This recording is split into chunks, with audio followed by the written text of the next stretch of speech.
அனைவருக்கும் மகிழ்வான வணக்கங்கள். ஸோ இன்றைய தினம் ஸ்போர்ட்ஸ் கோட்டானா என்ன, அந்த ஸ்போர்ட்ஸ் கோட்டா மூலமாக நமது மாணவர்களுக்கு என்னென்ன மாதிரியான உயர்கல்வி வாய்ப்புகள் இருக்குது அப்படிங்கிறத பற்றின ஒரு வீடியோ பதிவு தான் இந்த ஸ்போர்ட்ஸ் கோட்டா என்றால் என்ன. +2க்கு பின்னாடி பல உயர்கல்வியில் ஸ்போர்ட்ஸ் கோட்டா என்ற சிறப்பு ஒதுக்கீடு உள்ளது. இது விளையாட்டில் சாதனை படித்த மாணவர்களுக்கு அளிக்கக்கூடிய சிறப்பு வாய்ப்பு. இது எத்தனை பேர்த்துக்கு தெரியும் தெரியல, ஆனால் மிக ஒரு அருமையான ஒரு வாய்ப்பு தான் இது. இப்போ இதில் நீங்கள் கட் ஆஃப் பற்றி ஒன்றும் யோசிக்கவே தேவையில்லை. போர்டு மார்க்கு நமக்கு என்ன அப்படிங்கிறது ஒரு பிரச்சனையே இல்லை. ஸ்போர்ட்ஸ் அச்சீவ்மெண்ட் மார்க்கு மட்டுமே அதனுடைய அடிப்படையில் தான் இந்த அட்மிஷனே கொடுத்துட்டு வராங்க. ஸோ ஒரு மாணவர் எடுத்துட்டிங்கன்னா டிஸ்ட்ரிக்டில், ஸ்டேட்டில், நேஷ்னலில், இன்டர்நேஷ்னல் லெவலில் விளையாடி சர்டிஃபிகேட் பெற்றிருந்தாங்கனாவே போது இந்த கோட்டாவை நம்ம பயன்படுத்த முடியும். ஸோ ஸ்போர்ட்ஸ் கோட்டா மூலமாக எந்தெந்த கல்லூரிகளில் சேரலாம்? முதல்ல என்ஜினியரிங் காலேஜஸ், அதாவது டிஎன்இஏ, தமிழ்நாடு என்ஜினியரிங் அட்மிஷன் சொல்லக்கூடிய டிஎன்இஏ மூலமாக நடக்கக்கூடிய கவுன்சிலிங் மூலமாக என்ஜினியரிங்கில் ஜாயின் பண்ண முடியும். அடுத்தது மெடிக்கல் காலேஜில், தமிழ்நாட்டை பொறுத்தளவுக்கு மெடிக்கல் காலேஜில் ஜாயின் பண்ணலாம். அடுத்தது law college, so Tamil Nadu doctor Ambedkar law university மூலமாக இருக்கக்கூடிய சட்ட பல்கலைக்கழகங்களில் சேர முடியும். அடுத்தது veterinary colleges, Tamil Nadu university of veterinary and animal சயின்ஸில் வழங்கக்கூடிய அந்த பிவிஎஸ்சி கோர்ஸில் ஜாயின் பண்ண முடியும். அடுத்தது fishery universities, Tamil Nadu doctor J Jayalalithaa fishery university மூலமாக வழங்கக்கூடிய பிஎஃப்எஸ்சின்னு சொல்லக்கூடிய ஃபிஷரி கோர்ஸில் ஜாயின் பண்ணலாம். அடுத்தது agriculture university, Tamil Nadu agriculture university வழங்கக்கூடிய பிஎஸ்சி அக்ரி, ஹார்டிகல்ச்சர், செரிகல்ச்சர் போன்ற பல்வேறு விதமான கோர்ஸுகளில் சார்வதற்கான வாய்ப்புகளை அக்ரிகல்ச்சர் யூனிவர்சிட்டி தர்றாங்க. அடுத்தது கவர்மெண்ட் ஆர்ட்ஸ் அண்ட் சயின்ஸ் காலேஜில் பிஎஸ்சி, பிஏ போன்ற பட்டப்படிப்புகளுக்கு அதுக்கு தேவையான ஸ்போர்ட்ஸ் கோட்டா மூலமாக கோர்சஸை வழங்கிட்டு வராங்க. அது மட்டும் இல்லை, ப்ரைவேட் காலேஜில், ப்ரைவேட் யூனிவர்சிட்டியில் இது மாதிரி ஒவ்வொரு இடத்துலையும் கொடுத்துட்டு தான் வந்துட்டு இருக்கிறாங்க. இப்போ முதல்ல என்ஜினியரிங் காலேஜை பற்றி பார்க்கலாம். ஸோ என்ஜினியரிங் காலேஜில் எத்தனை சீட் கொடுக்குறாங்கன்னா 461 சீட்டு வந்து தராங்க ஸ்போர்ட்ஸ் கோட்டா மூலமாக. ஸோ தமிழ்நாட்டிலேயே அதிகமான வாய்ப்பு இருக்கக்கூடிய கோர்ஸ் எதுனா என்ஜினியரிங் கோர்ஸ் தான். ஸோ அண்ணா யூனிவர்சிட்டி சென்னை கேம்பஸ் எடுத்துட்டிங்கன்னா அதில் மொத்தமாக எவ்வளோ கொடுக்குறாங்கன்னா 12 சீட்டு தராங்க.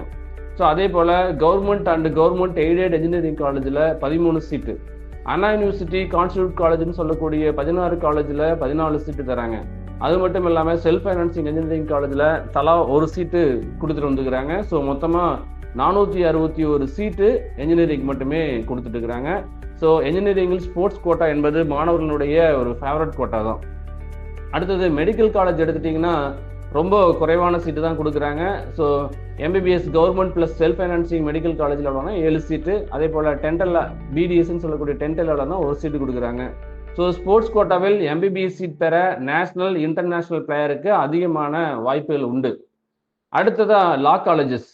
ஸோ லா காலேஜ் எடுத்துட்டிங்கன்னா ஸ்போர்ட்ஸ் கோட்டாவில் முக்கியமாக 3 இயர் எல்எல்பி, அதாவது டிகிரி முடிச்சுட்டு எல்எல்பி செய்யக்கூடிய மாணவர்களுக்கு 10 சீட்டு தராங்க. ஸோ அது மட்டும் இல்லாமல் அடுத்ததாக டைரக்டாக 5 இயர் இன்டகிரேட்டட் கோர்ஸில் உள்ள என்டர் ஆகக்கூடிய மாணவர்களுக்கு 11 சீட்டு கொடுக்குறாங்க. So school of excellence in law, சோயலில் 1 சீட்டு கொடுக்குறாங்க. ஸோ லா ஃபீல்டில் ஸ்போர்ட்ஸ் கோட்டா பயன்படுத்துவது ரொம்ப ஈஸியாக இருக்கும். அடுத்தது வெட்டினரி யூனிவர்சிட்டின்னு சொல்லக்கூடிய வெட்டினரி சயின்ஸில், அதில் ஸ்போர்ட்ஸ் கோட்டா மூலம் அட்மிஷன் கண்டுபிடிப்பது ஒரு பெரிய ப்ரிவிலேஜ் தான். ஏன்னா அதில் இருக்கக்கூடிய சீட்டு தமிழ்நாடு ஃபுல்லாக 660 சீட்டு. அந்த 660 சீட்டில் 5 சீட்டு ஸ்போர்ட்ஸ் கோட்டா கொடுக்குறாங்க, 3 சீட்டு பாய்ஸுக்கு, 2 சீட்டு கேர்ள்ஸுக்கு கொடுக்குறாங்க.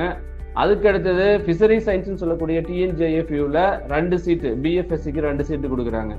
ஸோ அடுத்ததான் அக்ரிகல்ச்சர் யூனிவர்சிட்டி டிஎன்ஏயூவில் அதிகமான வாய்ப்பு, பிஎஸ்சி அக்ரிக்கு 1 சீட்டு, பிஎஸ்சி ஹார்டிகல்ச்சருக்கு 1 சீட்டு, பிஎஸ்சி ஃபாரஸ்ட்ரிக்கு 1 சீட்டு, பிடெக் அக்ரிகல்ச்சர் இன்ஜினியரிங்க்கு 1 சீட்டு. ஸோ மொத்தமாக ஒரு 4 சீட்டு அக்ரிகல்ச்சர் யூனிவர்சிட்டியில் கொடுக்குறாங்க. பட் குறைவான சீட்டு தான் அக்ரிகல்ச்சரில் கொடுக்குறாங்க.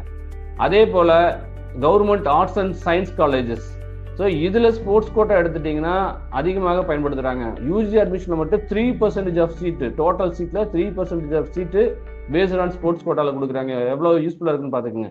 அதே போல் பிஜி அட்மிஷனில் 2%. ஸோ இப்போ ஃபார் எக்ஸாம்பிள் ஒரு கவர்மெண்ட் காலேஜில் 100 சீட் இருந்துச்சுன்னா அதில் 3 சீட் எது கொடுக்குறாங்கன்னா ஸ்போர்ட்ஸ் கோட்டாக்கு மட்டுமே கொடுக்குறாங்க.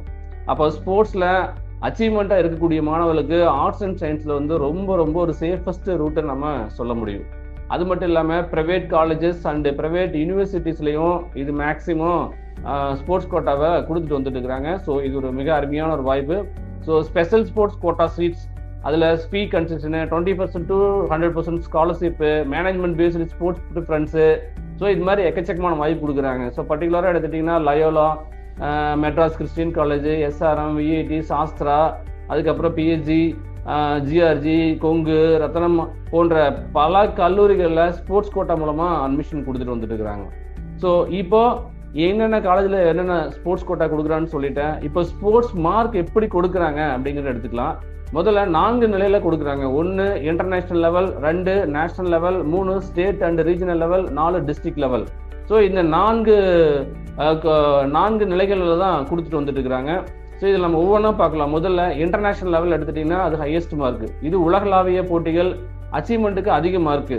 So for example once in 4 years, ஒலிம்பிக்லாம் எடுத்துட்டிங்கன்னா ஒன்ஸ் இன் 4 இயர்ஸ் அதில் கோல்டு அடிச்சிருந்தீங்கன்னா 1000 மார்க்ஸு, சில்வருக்கு 850 மார்க்ஸ், ப்ரோன்ஸுக்கு 650 மார்க்ஸ், பார்ட்டிசிபென்ட்ஸ்க்கு மட்டுமே பண்ணியிருந்தீங்கன்னாவே போது 400 மார்க்ஸ். அடுத்து ஒன்ஸ் இன் 2 இயர்ஸ், ஸோ 2 வருஷத்துக்கு ஒருக்கா நடக்கக்கூடிய ஸ்போர்ட்ஸ், அதில் கோல்டு வின் பண்ணியிருந்தீங்கன்னா 500, சில்வர்னா 450, ப்ரோன்ஸ்னா 400, பார்ட்டிசிபேட் சர்டிஃபிகேட் மட்டும் வாங்கியிருந்தீங்கன்னா 250. அடுத்து எவ்ரி இயர் நடக்கக்கூடிய உலகளாவிய போட்டிகளில் கோல்டு 400, சில்வருக்கு 350 மார்க்ஸ், ப்ரோன்ஸுக்கு 300 மார்க், பார்ட்டிசிபேட் மட்டும் இருந்ததுன்னா 200 மார்க். இது எல்லாமே என்னன்னா இன்டர்நேஷனல் அச்சீவ்மெண்ட்டுக்கு டாப் ரேங்கிங் கேரண்டட் கண்டிப்பாக. அடுத்து நேஷனல் லெவல், நம்ம இந்திய லெவலில் நடக்கக்கூடிய காம்படிஷன் போட்டியில் அதில் SGFIன்னு சொல்லுவாங்க, school games federation of India, Khelo India போன்றவை. அதில் எடுத்துட்டிங்கன்னா கோல்டில் 190 மார்க், சில்வருக்கு 160 மார்க், ப்ரோன்ஸ்க்கு 130 மார்க்ஸ், பார்ட்டிசிபென்ட் மட்டுமே எவ்வளோனா 100 மார்க்ஸ். இது நேஷனல் லெவலில் இருக்கக்கூடிய ஸ்டூடெண்ட்டுக்கு இது ஒரு ஸ்ட்ராங் ஸ்போர்ட்ஸ் ஸ்கோர்னே சொல்ல முடியும். அடுத்தது தமிழ்நாடு அளவில், ஸ்டேட் அண்ட் ரீஜனல் லெவலில், தமிழ்நாடு அல்லது மற்ற அதர் ஸ்டேட் லெவல் கவர்மெண்ட் எடுத்துட்டிங்கன்னா SDAT, அதாவது sports development authority of Tamil Nadu, CBSE student, ICSE meets, so இது மாதிரி இருக்கக்கூடிய ஸ்டேட் சாம்பியன்ஷிப்ஸ்க்கு ஸோ கோல்டு மெடல் வாங்கியிருந்தீங்கன்னா 95 மார்க், சில்வருக்கு 80 மார்க், ப்ரோன்ஸுக்கு 65, பார்ட்டிசிபென்ட் மட்டும் இருந்ததுன்னா 45 மார்க். அடுத்தது CBSE போர்டு, ICSE போர்டு நடத்தக்கூடிய ரீஜனல் மீட்டில் கோல்டுக்கு 60 மார்க்ஸ், சில்வருக்கு 45 மார்க், ப்ரோன்ஸுக்கு 30 மார்க், பார்ட்டிசிபென்ட்டுக்கு 10 மார்க். ஸோ இதெல்லாமே என்னன்னா ஸ்டேட் லெவல் அச்சீவ்மெண்ட்டில் நல்ல ஸ்கோர் இருக்கக்கூடிய மாணவர்களுக்கு கொடுக்கக்கூடிய ரேங்க். அடுத்தது டிஸ்ட்ரிக்ட் லெவல் எடுத்துட்டிங்கன்னா டிஸ்ட்ரிக்ட் லெவல் காம்படிஷன்ஸ், SDATன்னு சொல்லக்கூடிய ஸ்போர்ட்ஸ் டெவலப்மெண்ட் அத்தாரிட்டி ஆஃப் தமிழ்நாடுல டிஸ்ட்ரிக்ட் லெவல் மார்க்ஸ் எடுத்துட்டிங்கன்னா கோல்டுக்கு 45, சில்வருக்கு 30 மார்க்ஸ், ப்ரோன்ஸுக்கு 15 மார்க்ஸ், பார்ட்டிசிபென்ட்டுக்கு 5 mark.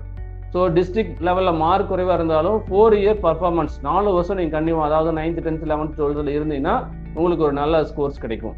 So final sports score எப்படி எடுத்துக்குவாங்கன்னு எடுத்துட்டிங்கன்னா ஸ்போர்ட்ஸ் ஸ்கோர்ஸ் என்பது 9th + 10th + 11th + 12th இவ்வாண்டுகளில் மாணவர் பெற்ற அதிகபட்ச ஸ்போர்ட்ஸ் மார்க் 4ஐயும் மட்டும் சேர்த்தால் போதும். இப்போ ஃபார் எக்ஸாம்பிள் 12th நீங்கள் கோல்டில் 90 மார்க்ஸ் வாங்கியிருக்கிறீங்க, 11th ஸ்டாண்டர்டில் ப்ரோன்ஸில் 130 மார்க்ஸ், 10th சில்வரில் 80 மார்க்ஸ், 9th கோல்டில் 190 மார்க் வாங்கியிருந்தீங்கன்னா ஃபைனல் ஸ்கோர் எப்படி இருக்குன்னா 90 + 130 + 80 + 190. ஸோ டோட்டல் ஸ்கோர் எவ்வளோனா 570. இதே போல தான் மற்ற ஸ்போர்ட்ஸ் கோட்டாவில் இருக்கக்கூடிய ரேங்கையும் பேஸ் பண்ணிக்குவாங்க. கட் ஆஃப் மதிப்பெண், அதே போல் டோட்டல் மார்க்ஸ் எதையுமே பார்க்க மாட்டாங்க. ஜஸ்ட் நீங்கள் 12th பாஸ் பண்ணியிருந்தீங்கன்னாவே போதும்.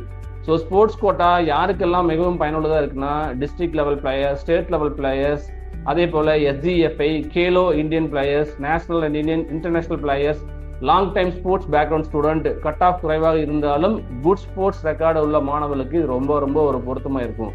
ஸோ என்னுடைய சஜஷன் என்னென்னா, முக்கியமான ஆலோசனைன்னு சொல்ல போனோன்னா 6th இருந்து 12th வரைக்கும் சர்டிஃபிகேட் எல்லாம் எல்லாத்தையும் எடுத்து நீங்கள் பத்தாம வச்சுக்கோங்க. அதே போல் டூப்ளிகேட்டோ ஃபேக் சர்டிஃபிகேட்டோ தயவு செய்து கொடுக்க வேண்டாம். STATனுடைய ஸ்ட்ரிக்ட் வெரிஃபிகேஷன் இருக்கும்.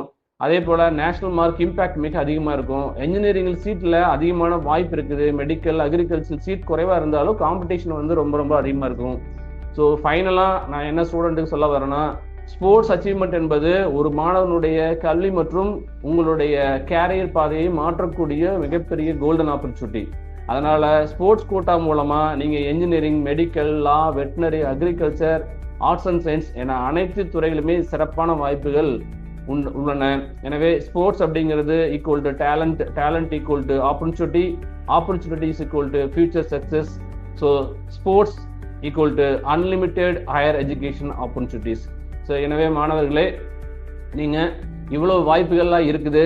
ஸோ ஸ்போர்ட்ஸ் அச்சீவ்மெண்ட் கொண்ட மாணவர்களுக்கு என்ஜினியரிங்கில் ஃபைனலாக சொல்லிடுறேன். என்ஜினியரிங்கில் 461 சீட்டு, மெடிக்கலில் MBBS + 1 BDS. லா எடுத்துட்டீங்கன்னா 10 + 11 + ஒரு சீட் இருக்கு. வெட்டினரியில் 5 சீட்டு, ஃபிஷரிஸில் 2, அக்ரிகல்ச்சர் 4, கவர்மெண்ட் ஆர்ட்ஸ் காலேஜில் யூஜியில் மட்டுமே 3%, பிஜியில் 2%, ப்ரைவேட் காலேஜஸ் ஸ்பெஷல் சீட்ஸ் உண்டு, ஸ்காலர்ஷிப் உண்டு. இது மாதிரி பல வகையான வாய்ப்புகள் இருக்கு. ஸோ எனவே அனைத்து மாணவ செல்வங்களும் உங்களுடைய விளையாட்டுத் துறையில் ஆர்வம் இருக்கக்கூடிய அனைவருமே உங்களுக்கான வாய்ப்புகள் பிரகாசமாக இருக்கின்றன. எனவே இதை சரியாக பயன்படுத்துங்கள். உங்கள் வாழ்க்கையில் வெற்றி நிச்சயம். நன்றி.